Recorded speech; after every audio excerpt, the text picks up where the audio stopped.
Et comment, ça va? Au Japon, en l'an 1617, un ninja nommé Hanzo vit pacifiquement avec son clan. Un jour, alors qu'il est au puits, Bihan envahit sa maison et commence à tuer les membres du clan. L'épouse de Hanzo cache immédiatement son bébé sous le plancher et tente de s'échapper avec son fils, mais Bihan bloque le chemin. Il refuse de dire où se trouve Hanzo, alors Bihan utilise son pouvoir pour créer une pointe de glace dans sa main. À ce moment, Hanzo entend sa femme crier et commence à courir en arrière. Malheureusement, il arrive trop tard. Sa femme et son fils sont morts et couverts de glace. Alors, quelques ennemis apparaissent dans les buissons et Hanzo dégaine son épée pour les combattre, montrant son habileté en les tuant facilement, un par un. Bientôt, plus d'assassins sortent de leur cachette. Alors, Hanzo attache un kunai à une corde et le lance pour continuer à tuer ses ennemis sans pitié. À ce moment, il trouve Bihan et lance le kunai qui coupe le visage de l'ennemi. Un combat commence et après avoir échangé quelques coups, Bihan poignarde Hanzo à l'estomac. Hanzo lui donne un coup de tête pour se libérer, mais Bihan l'attrape par le cou et le couvre de glace. Se déplaçant rapidement, Hanzo lui tranche l'estomac et le combat continue. Bihan frappe la tête de Hanzo contre un rocher,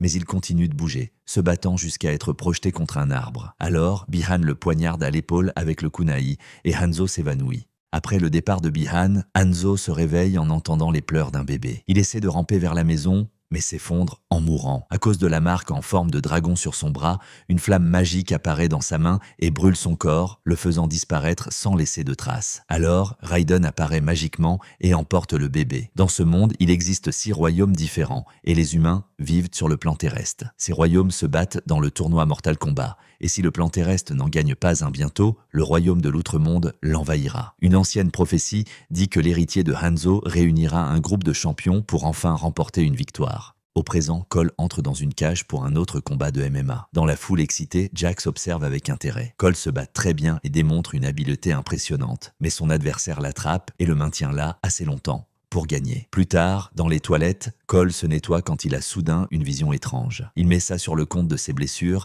et va chercher sa fille, Emily. À ce moment, ils sont approchés par Jax, qui a remarqué que Cole a une marque de dragon sur la poitrine. Il dit que c'est juste une drôle de tache de naissance. Pendant ce temps, en Outre-Monde, Bihan est devenu Sub-Zero. Son maître, Shang Tsung, s'inquiète de la prophétie, alors il ordonne à Sub-Zero d'aller sur le plan terrestre et de tuer ses champions avant le tournoi. Le soir, Cole sort dîner avec Emily et sa femme, Allison, pendant que Jax observe de loin. Soudain, il commence à neiger en plein été. Les tables et les fenêtres commencent à geler alors que Sub-Zero apparaît au milieu de la rue. Il contrôle la glace pour attaquer les gens dans la zone, les faisant paniquer et se cacher. Tandis que Sub-Zero continue de lancer de la glace, Jax met la famille dans sa voiture et s'enfuit. Pendant le trajet, Jax montre à Cole qu'il a la même marque sur son corps et explique que ce n'est pas une tache de naissance. Cela signifie qu'il a été choisi pour se battre en tant que champion. Quand la voiture tourne au coin de la rue, il trouve Sub-Zero en train de geler le sol. Jax court pour prendre son arme dans le coffre. Il dit à Cole de partir avec sa famille,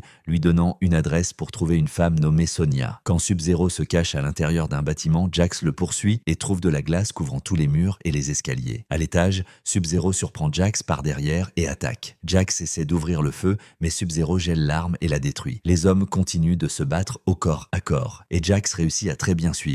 Mais ces attaques ne causent pas beaucoup de dégâts à cause de l'armure. Après avoir jeté Jax contre une fenêtre, Sub-Zero l'attrape par les bras et les gèle jusqu'à ce qu'ils explosent. Ensuite, il jette Jax par un trou, le présumant mort. En Outre-Monde, Milena informe Shang Tsung que Sub-Zero a tué un champion, mais que l'autre s'est échappé. Shang Tsung lui dit d'envoyer plus d'assassins, révélant qu'il a remporté les 9 derniers tournois en trichant de cette manière. Pendant ce temps, Cole laisse sa famille à la maison avant de se rendre à l'adresse que Jax lui a donnée. Quand il entre dans la casse, il est attaqué par Sonia, qui le maîtrise rapidement. Il mentionne Jax et elle lui demande de montrer sa marque pour prouver son histoire. Ils entrent dans la maison et Cole voit quelques photos qui révèlent que Sonia et Jax sont des forces spéciales. Elle montre une pièce remplie de recherches et partage qu'elle a vu la marque du dragon pour la première fois il y a 7 ans au Brésil. Leur cible avait des capacités spéciales et quand Jax l'a vaincu, la marque s'est transférée sur son corps. Ces recherches indiquent qu'il existe une sorte de tournoi légendaire secret et que la marque du dragon choisit les champions qui se battront pour la Terre. Ils ont besoin du plus grand nombre possible de combattants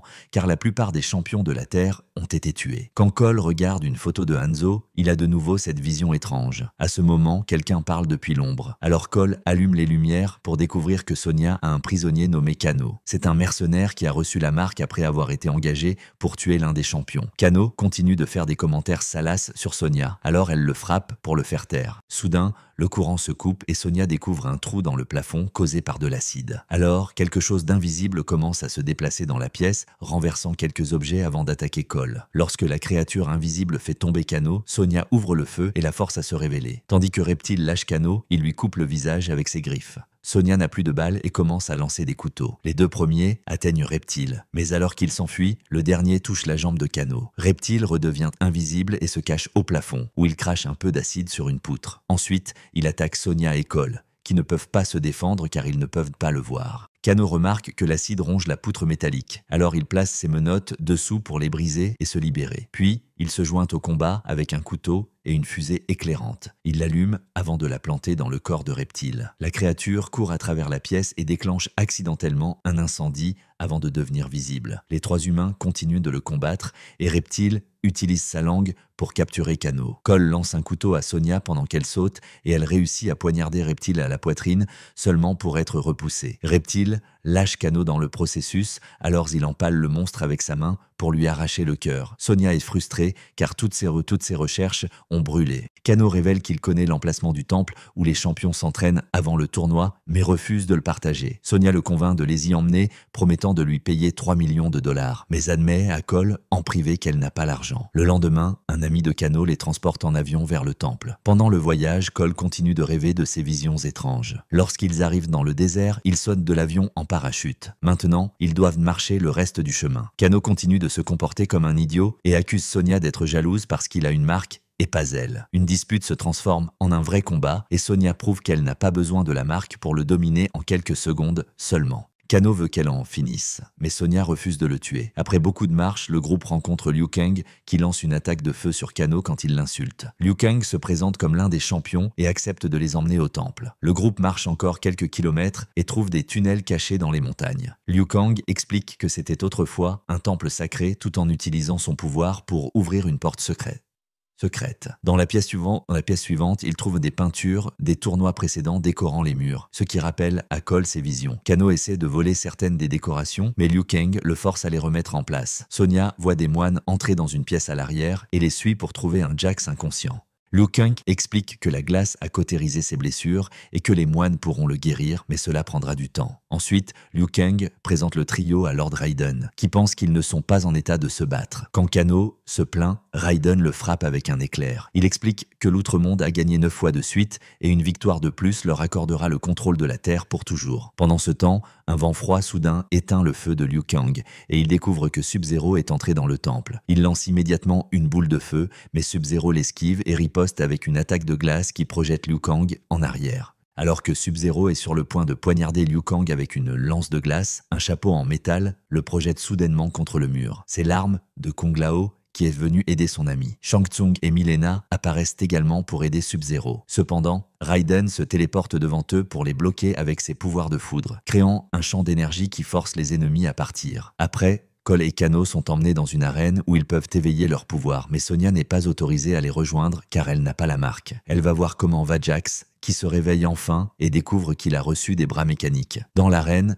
Cole s'entraîne contre Kung Lao et le surprend en se débrouillant très bien contre lui. Kung Lao enlève alors son chapeau pour l'utiliser comme une arme. Et en quelques mouvements seulement, il met Cole à terre. Ensuite, Kano affronte Liu Kang et est vaincu en quelques secondes. Pendant que Liu Kang soigne les blessures de Cole avec des points de suture et du feu, il raconte l'histoire de comment il a été trouvé par Raiden et a découvert son pouvoir de feu. Il conseille à Cole de comprendre ce qui le pousse à se battre. Le reste de la journée, Cole continue de s'entraîner et d'être vaincu à plusieurs reprises. Jax s'entraîne également avec ses nouveaux bras, mais il les sent faibles. Pendant le dîner, Kano continue d'insulter tout le monde, faisant perdre patience à Kung Lao et Liu Kang. Il le critique pour être trop agressif pour un combattant si inutile. Kano, furieux, commence un discours enflammé et son œil se met à briller. Soudain, il tire un laser que Kung Lao dévie avec son chapeau, le faisant frapper le mur au lieu d'une personne. Il semble que le pouvoir de Kano soit un œil laser. Le lendemain, Cole s'entraîne contre Kano, qui est heureux de le frapper à plusieurs reprises. Liu Kang fait subir cela à Cole plusieurs fois. espérant que la douleur éveillera son pouvoir. Malheureusement, rien ne se passe. Plus tard, Cole interroge Raiden sur sa marque, puisqu'il l'a depuis sa naissance et non pour avoir vaincu quelqu'un. Raiden se rend compte que Cole est un descendant de Hanzo et explique ce que Sub-Zero a fait au clan.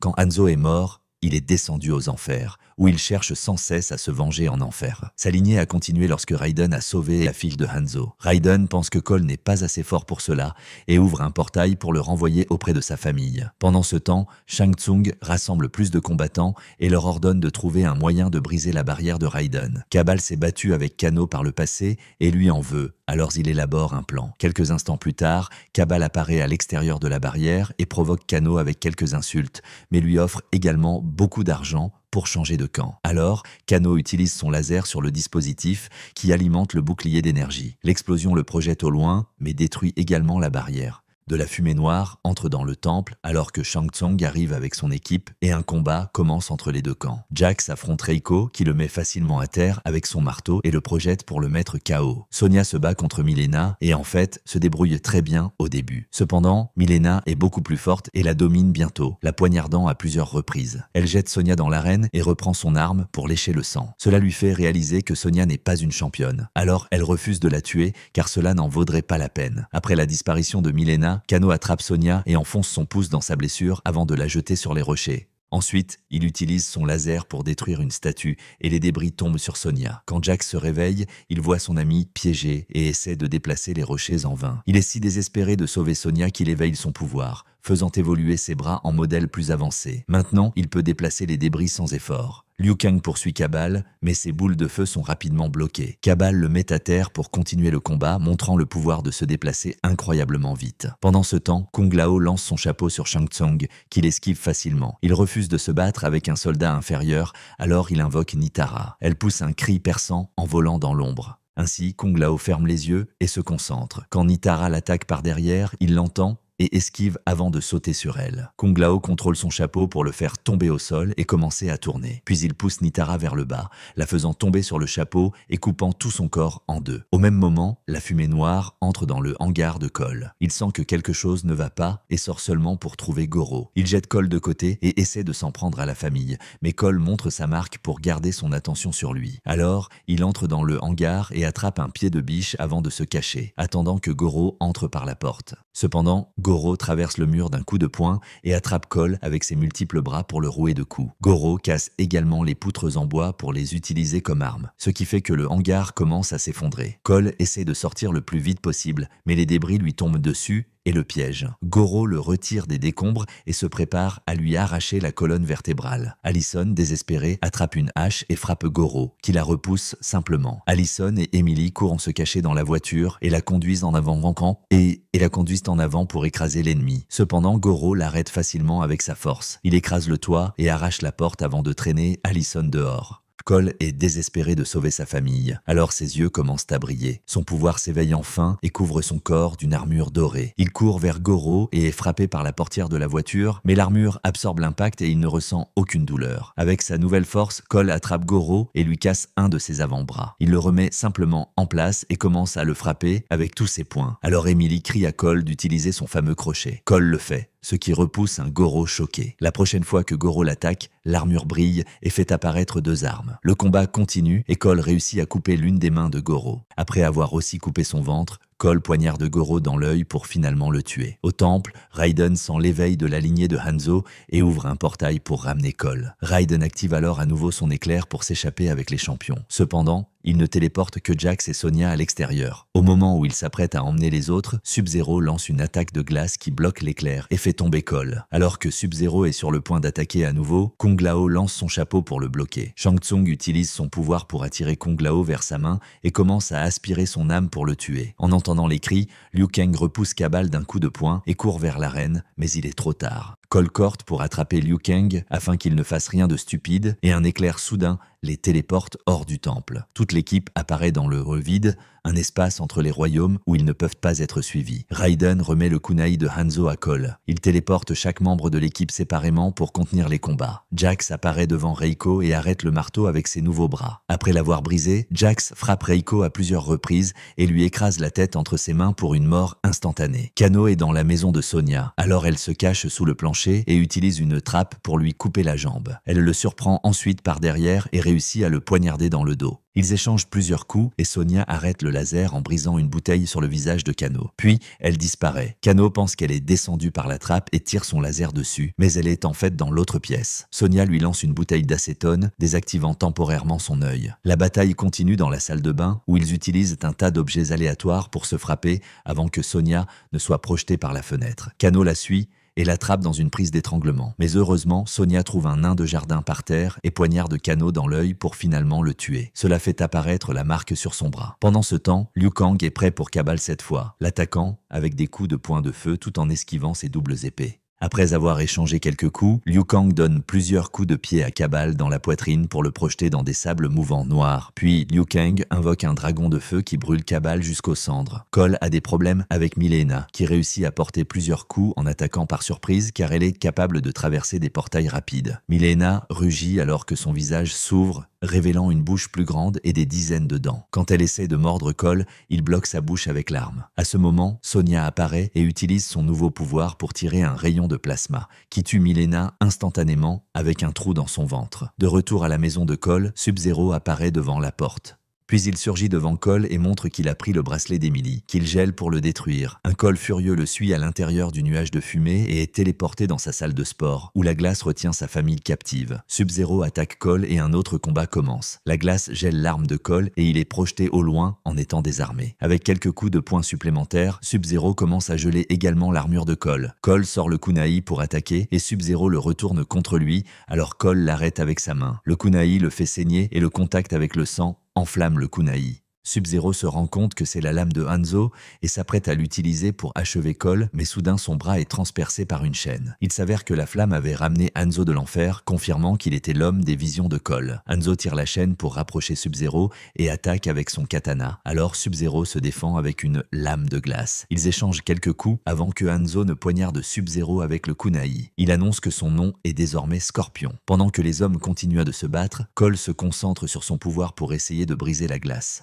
Sub-Zero coupe le bras de Scorpion et manipule le sang pour créer une nouvelle lame. Il poignarde Scorpion dans le dos et le projette contre un mur de glace. Scorpion n'abandonne pas et continue de se battre. Alors Sub-Zero crée une copie de lui-même en glace pour bloquer une attaque. Les hommes tombe près de Cole, qui doit ignorer sa famille et se joindre au combat. En travaillant ensemble, Scorpion et Cole parviennent à dominer Sub-Zero, qui réussit tout de même à libérer les jambes de Scorpion. Pensant à la mort de son propre clan, Scorpion invoque le feu pour se libérer et libérer la famille de Cole. Puis le duo travaille à nouveau ensemble pour poignarder Sub-Zero avec une chaîne et le rouer de coups. Avec Sub-Zero à genoux, Scorpion utilise son souffle de feu pour le brûler à mort. Ensuite, Scorpion dit à Cole de prendre soin de sa lignée et disparaît dans un tourbillon de feu. Cole retrouve sa famille tandis que le reste de l'équipe arrive également. Soudain, Shang Tsung apparaît pour prendre le corps de Sub-Zero et promet de se venger, disparaissant au moment où Raiden s'apprête à attaquer. Alors Raiden rappelle à tout le monde qu'ils doivent encore gagner le tournoi